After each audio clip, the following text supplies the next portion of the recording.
19 एप्रिलला गडचिरोली जिल्ह्याचे जवळपास 8 लाख मतदार लोकशाहीच्या मंदिरामध्ये प्रवेश करणार आहेत आणि मतदान करणार आहेत. 10 उमेदवार आपल्यासमोर उभे असतील. त्यातनं आपल्याला निवड करायची आहे. मतदान जरूर करा. ते आपलं नैतिक कर्तव्य आहे, राजनैतिक अधिकार आहे. पण मतदान करताना जर आपण होशमध्ये नसलो आणि दारूच्या नशेत असलो तर आपलं मत वाया गेलं. म्हणून 2 पैशाच्या दारूसाठी आपलं अमूल्य मत विकू नका. दुसरं, जो तुम्हाला दारू पाजेल तो तुम्हाला भ्रष्ट करतो आहे असं म्हणून त्याला तर हमखास मत देऊच नका.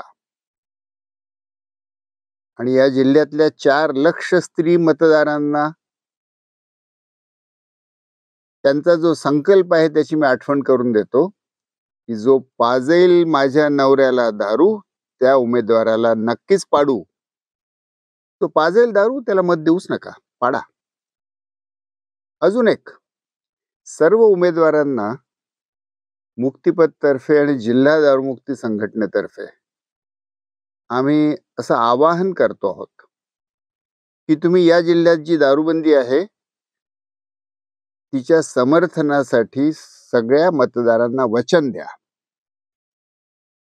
की मी निवडणुकीसाठी दारू पाजणार नाही आणि निवडून आलो आणि नाही आलो तरी दारूबंदीला समर्थन देईन, बळकट करेन. आणि मतदारांनी त्यांच्या हिताची संधी आहे त्यांना आपलं हित साधण्याची. तुम्हाला लोकशाही हवी आहे की दारूशाही हवी आहे? आणि जो स्वतः दारू पितो किंवा जो दारू विकतो किंवा जो दारूबंदी उठवून स्वतः पैसे कमवू इच्छितो, हे सगळे नेते तुमच्या हिताच्या विरुद्ध आहेत. त्यांना गावात प्रवेश देऊ नका. त्यांना निवडणूक भाषणामध्ये प्रश्न विचारा की तुम्ही दारूबंदी का उठवू इच्छित होते, आमचं नुकसान करू इच्छित होते.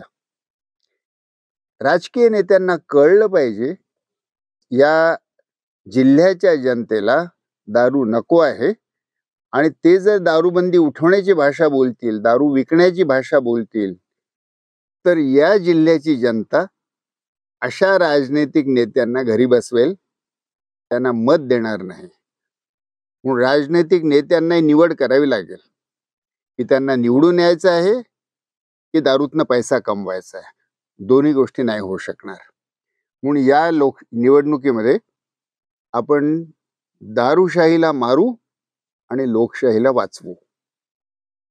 सर्वांना शुभेच्छा.